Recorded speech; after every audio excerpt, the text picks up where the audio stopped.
Exactly 1 month ago today, June 4th, today's July 4th, in case you didn't know. In the early part of the late part of the season for the National Hockey League at the stadium in Winnipeg, where the Patriots were playing the Canadians. A Canadian named Don Amero, descended from First Nations, both Cree and Métis, and European heritage on his mother's side, stepped onto the ice to sing the Canadian national anthem, O Canada. Now you'll probably remember that just a few days before that happened, the remains of 215 children were found at Kamloops, a former residential school for Native children. Now that's more than 1,500 in 7 locations. In Canada and the United States, there were upwards of 5,000 such residential schools by one reckoning. These were children who left, who never came home, who were victims of a policy that was wrong in every possible way.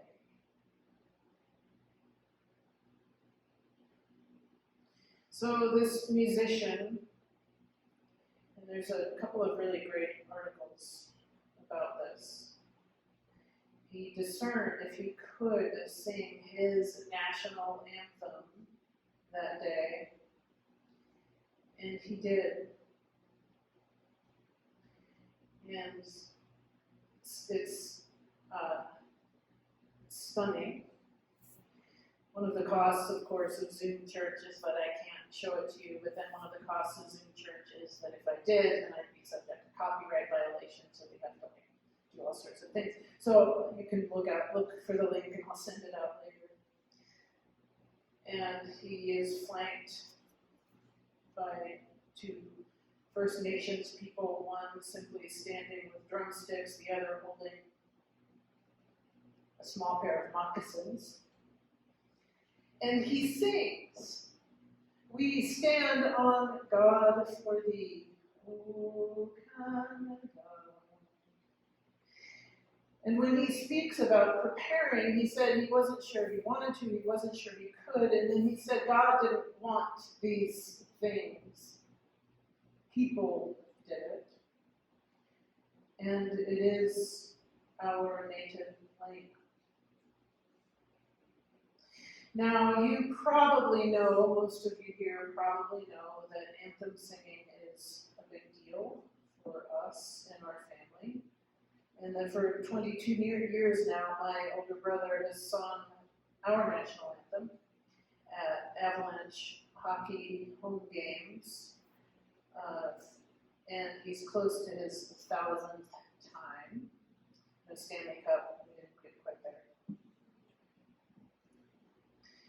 What's slightly less known, but still a very public story, is that we both, when we were children, watched our dad get choked up in his completely emotionally unavailable way at CU football games when we heard the anthem before the addition at the top of the old stadium.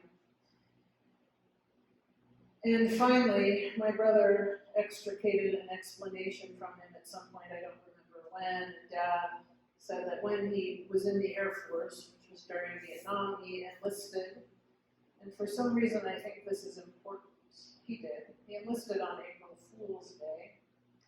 He was good with languages, had a desk job in Okinawa, was spared the combat of Vietnam. And he said that whenever he heard the anthem played, it was looking out his window onto the tarmac, sometimes more than once a day, when the soldiers in body bags would be loaded from one transport to another on their way home. Home, land of the free, home of the brave. I I stand for and by every word of that. And yet, as our history has revealed, demonstrated, parts of it are not easy at all. And so on this July 4th, we stand or sit in Zoom church, which I'll do shortly after this. And I pray that near the later part of the early part of the end of this pandemic and in a season of really upheaval and revelation and reordering and reprioritizing, I hope, in our country and in our own lives, we celebrate independence and freedom. And yet, we all know that 7 months ago Tuesday, our Capitol was vandalized, illegally entered, and an attempt was made to disrupt the rule of law. Also with flags, lots of them. Some of them looked like that.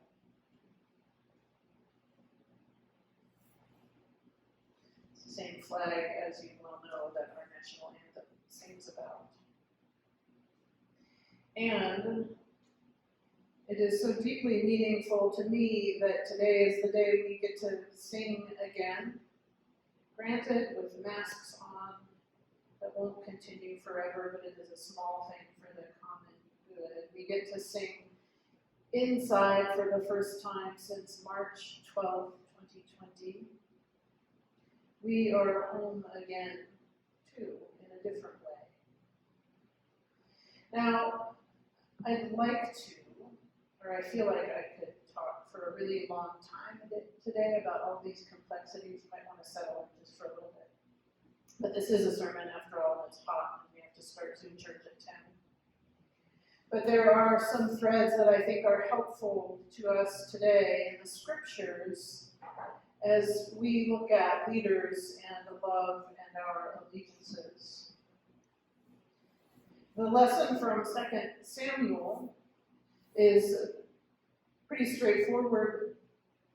It's just noting that David had become king, and the histories will show that king is a human arrangement. God wasn't super excited, but said, all right, more or less. The first agreement in this lesson, in this story, the first agreement that the people say to David, their leader, is, we are your flesh and bone. We are your flesh and bone. That leadership and leaders lead knowing that all their people are their same flesh and bone. This is, in fact, the good news of Jesus also, right? He was like us in every way, yet without sin. Fully human, fully divine, flesh and bone. Every person is a person.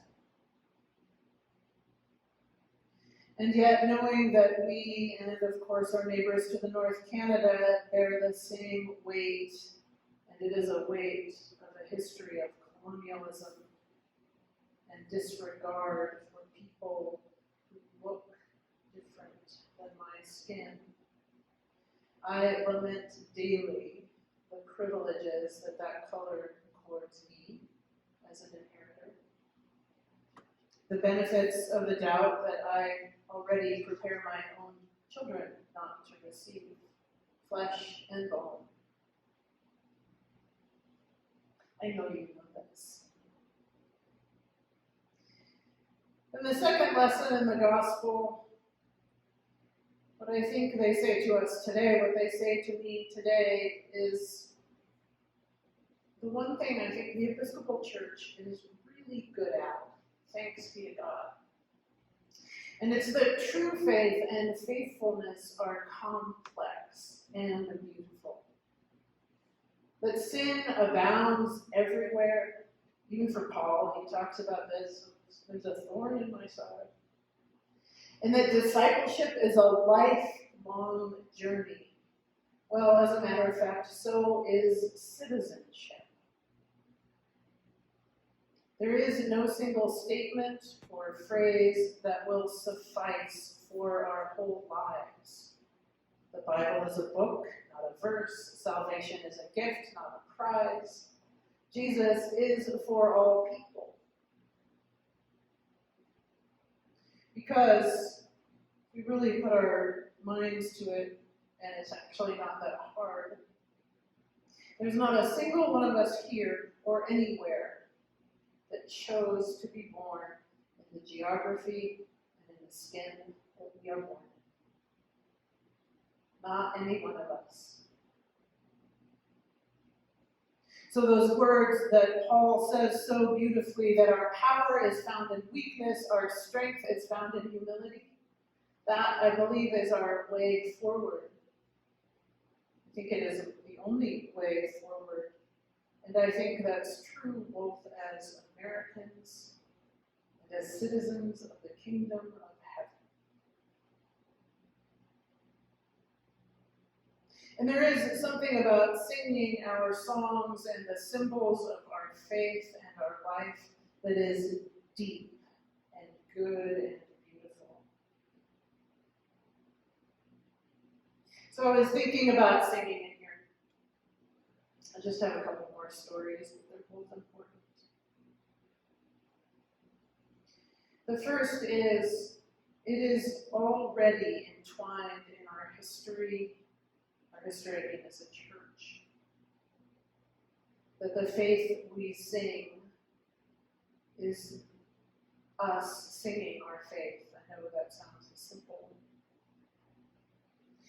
You may not know this, but a favorite hymn of mine is hymn 539. And it's the one that begins, oh no, I have the wrong tune stuck in my head. Glorious things of thee are spoken, Zion, city of our God. However, the tune for that, if you look at the very bottom in the very teeny tiny type, the tune for that is the tune to Deutschland, Deutschland, the national hymn of Austria. And so that those among us like Johanna, whose lives were upended by the Nazi regime, when she hears those words, she hears something different. Continues to be the German national anthem, but they changed that first line. So the first line is no longer Deutschland, Deutschland. The tune is the same. They changed the first line because it had obvious and very clear Nazi sympathies. And it is a song of our faith that we sing. Faithful life for our whole lives is complex.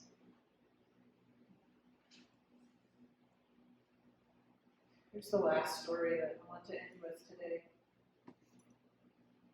Singing matters to me a great deal, so I remember vividly the last song we sung in here. It wasn't on a Sunday. Our last public service was a funeral. There were about 70 people here.